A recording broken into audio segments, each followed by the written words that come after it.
नमस्कार मित्रांनो, तुमचं स्वागत आहे एका नवीन ब्लॉगमध्ये. तर आज आलतो आम्ही गहू केले. दत्तका जायला पुढे मी आलो मागून गाडी घेऊन. तर आता त्याने केला गहू खाली छोटा हत्तीत. मी आलो मागून, आता मी चाललो तटी. तर पूर्ण ब्लॉग पहा मित्रांनो. आलो आता मी मोंड्यात, गहू घेऊ टाकले खाली. आम्ही पाणी आणायला आलतो. मित्रांनो ओळख काहीच नाही मालाला अजून. आपला गहू कुठे का कुठे आपला गहू रेचोला. आणि इकडे नारायण भाऊ, दत्ता काका. इकडे पहा तुमच्या व्हिडिओ करते. याच्या गाडीत आणले आम्ही ना गहू टाकडी ते खामगाव. 20 किलोमीटरचे 1000 रुपये घेतले आहे ना. हा किती घेतले? 1000 रुपये. 1000 रुपये लय झाले का नाही सांगा बरं तुम्ही.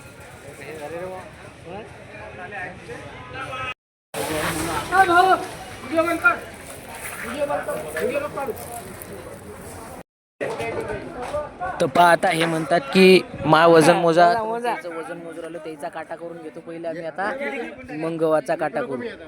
पारे भाऊ याचं किती आहे पाहून घ्या. माप किती घ्यात पाहून घ्या माप. हा काटा पा 54 किलो आहेत भाऊ. 54 किलो आहे. आता उतरा आता. गहू जसा चिल्लर मध्ये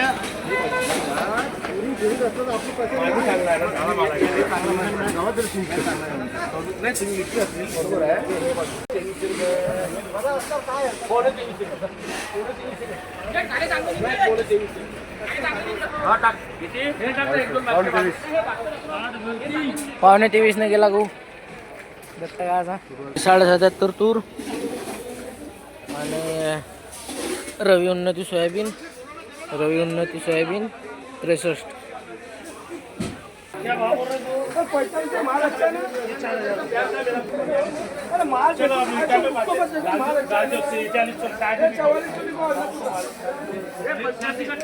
बाहेरले गरमी होती तिथं मी आलो. ओळखच्या दुकानातून राहिलो तटी बसून. तिकून दत्त काका बी आले काटा करून. 24 क्विंटल भरला भाऊ गहू.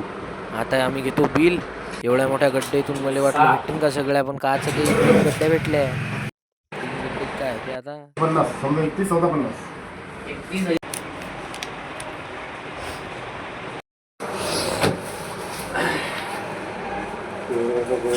पैसे घेतले ना आम्ही सरके चालले आलो आता हॉटेलमध्ये जेवायले. हॉटेलमध्ये येऊन आम्ही ना खूप सोच विचार करून भजीची ऑर्डर दिली.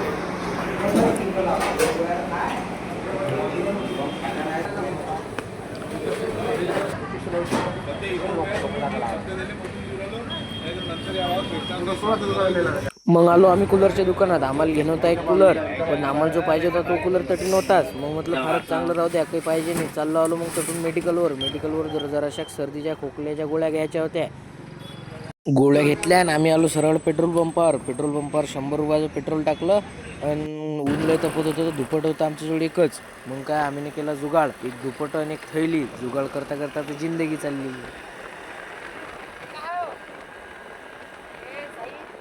ऊन खूप तपत होतं म्हणून आम्ही ना रस्त्यात अर्ध्यामध्येच एका अनोळखी माणसाच्या घरी पाणी पिलं आणि दुपटं बांधलं. निघलो आम्ही घराकडे निघण्यासाठी. आजच्या ब्लॉगला आपण इथंच पूर्णविराम देऊ. ब्लॉग कसा वाटला कमेंटमध्ये नक्की सांगा. सबस्क्राईब करा.